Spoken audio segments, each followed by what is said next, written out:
Heather. So today I want to talk about my love affair with new minimalism, which has been ongoing at different levels since 2014. And as I've learned a ton from it and grown a lot from it, I've also kind of come up against these same three criticisms, and I wanted to talk about those today. So the first one is hospitality. So it's really hard to be hospitable and to be really generous when you don't have really anything extra to give. And it's one thing to say, okay, well then I'll sacrifice from what I have, but literally if you're having people over and you only have enough chairs for your family, there's nowhere for other people to sit. But hey, you can always go and ask your neighbor if you can borrow chairs. That works, except it doesn't if your neighbor is also a minimalist.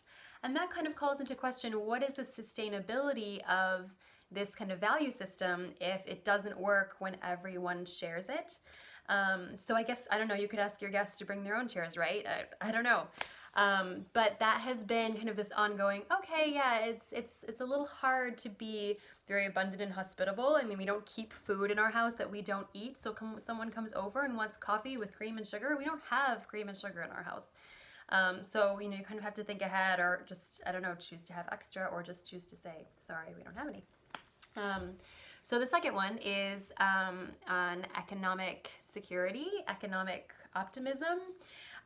So it's if you're at this point in this place of abundance saying like, oh, you know what, these 10 pairs of shoes do not spark joy for me, so I'm just gonna get rid of them. That's great, unless you come to a place where economically things aren't so great for you personally or worldwide or whatever. Things aren't so great economically, and all of a sudden it becomes, shoes become really expensive, or shoes become really kind of out of your budget personally. So all of a sudden these shoes, it doesn't matter if they spark joy. I mean, talking to,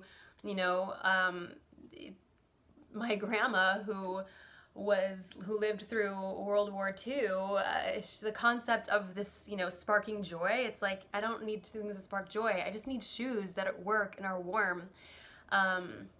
So it's really, this elective minimalism really does come from a place not only of optimism, but also of privilege. So it's important to really check that. The third thing is this sort of like feeding perfectionism. So, boy, if you only have one pair of winter boots or one winter jacket, then it not only needs to be really good, but it also has to do the work of like 3 winter jackets or 5 winter jackets. It has to be able to go from the playground to the office to client dinner to, I don't know, Christmas parties, sledding, all the things that you would do in the winter with your warm jacket. Okay, so I tried this, right, with like, I'm just gonna wear my really big winter ski jacket parka thing and be warm and I don't care. And it's awkward when you're wearing your really warm ski jacket and you're going to have like a business lunch and you're like, all right, this is not appropriate. So, it gets, and maybe for people with a little bit more regimented lives, like, hey, I go to the office, I come home, I eat dinner, I go to bed, I go to the office, that's not my life. So maybe for people with, very streamlined, regimented lives, this is not an issue, but I eat different things all the time, and I have a variety in just kind of what I do from day to day. So that level of streamlining gets really tricky.